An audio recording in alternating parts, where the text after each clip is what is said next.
રાજા જનક જ્યારે યોગ બળથી પોતાના દેહનો ત્યાગ કર્યો ત્યારે એક સુંદર અને સુભોષિત વિમાન આવી પહોંચ્યું અને રાજા દિવ્ય દેહધારી સેવકોની સાથે એના પર ચડીને ચાલ્યા ગયા. વિમાન યમરાજની સ્વયંનીપુરીના માર્ગે જઈ રહ્યું હતું અને ત્યારે વિમાન ત્યાંથી આગળ વધવા માંડ્યું ત્યારે ઘણા ઉચ્ચ સ્વરે અને હજારો મુખોથી નીકળેલ કરુણ ધ્વનિ રાજાને સંભળાયો. હે પુનાત્મા રાજન, આપ અહીંથી ન જાઓ. આપના સ્પર્શથી વહેતો વાયુ સ્પર્શ પામીને અમારા જેવા યાતનાઓથી પીડિત અને આ નરકના પ્રાણીઓને ઘણું જ સુખ મળી રહ્યું છે. ધાર્મિક અને દયાળુ આ પરોપકારી રાજાએ દુઃખી જીવોનો કરુણ પોકાર સાંભળીને દયાદ્ર થઈને નિર્ણય કર્યો કે જો મારા અહીં રહેવાથી આમને સુખ મળતું હોય તો બસ હું અહીં જ રહીશ. મારા માટે આ જ સુંદર સ્વર્ગ છે. રાજા ત્યાં જ રોકાઈ ગયા. ત્યારે યમરાજે એમને કહ્યું કે આ શાંતો દુષ્ટ અને હત્યારા માટે છે, પાપીઓ માટે, હિંસા કરી બીજા પર કલંક લગાડનારા, લૂંટારાઓ માટે છે ને પતિ પરાયણ પત્નીનો ત્યાગ કરનારા, અરે મિત્રોને દગો આપનારા, દંભી દ્વેષ અને ઉપહાસ કરીને મન વાણી અને શરીરથી કદી ભગવાનનું સ્મરણ નથી કરવું એ જીવો અહીંયા રહે છે. એમને હું નરકોમાં નાખીને હું ભયંકર યાતના આપ્યા કરું છું અને તમે તો પુણાત્મા છો, અહીંથી પોતાને પ્રાપ્ત થયેલ દિવ્ય લોકમાં જાઓ. ત્યારે જનક રાજાએ કહ્યું કે મારા શરીરને સ્પર્શ કરીને વહેતો વાયુ જો અમને સુખ પહોંચાડતો હોય ને તો હું અહીં જ રહીશ. આમ એમને આ દુઃખમાંથી મુક્ત કરી દો તો હું પણ સુખપૂર્વક સ્વર્ગે ચાલ્યો જઈશ. યમરાજે પાપીઓ તરફ સંકેત કરતા કહ્યું કે આ કેવી રીતે મુક્ત થઈ શકે?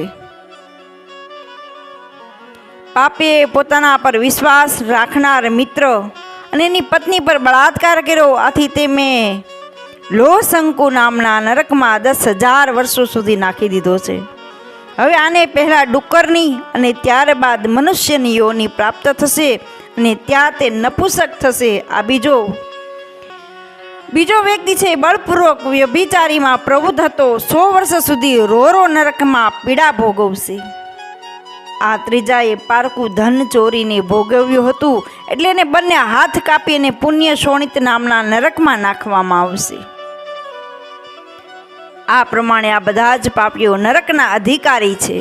તમે જો એમને છોડાવવા માંગતા હોય તો પોતાનું પુણ્ય અર્પણ કરો અને એક દિવસ પ્રાતકાળે શુદ્ધ મનથી એકવાર તમે મર્યાદા પુરુષોત્તમ ભગવાન શ્રી રઘુનાથજીનું ધ્યાન કર્યું હતું અને આ ધ્યાનની અંદર અચાનક રામ નામનું ઉચ્ચારણ કર્યું હતું, બસ એ જ પુણ્ય અમને આપી દો એટલે એનો ઉદ્ધાર થઈ જાય.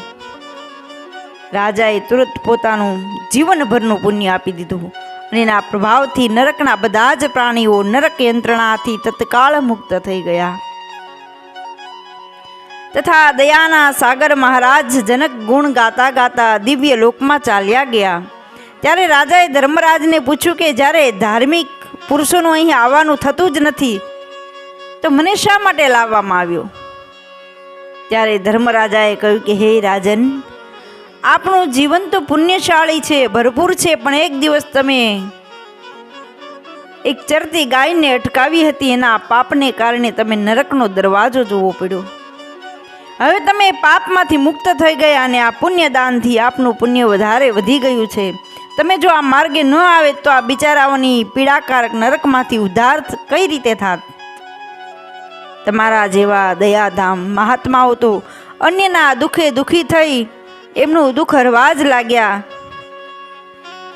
ભગવાન કૃપા સાગર છે અને પાપનું ફળ ભોગવવાના બહાને તેમણે આ દુઃખી જીવોનું દુઃખ દૂર કરવા માટે જ આ સેમનીના માર્ગે આપને મોકલ્યા છે.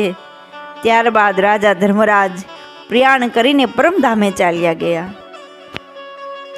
ક્યારે આપણાથી બને તો કોઈનું સારું કરવું.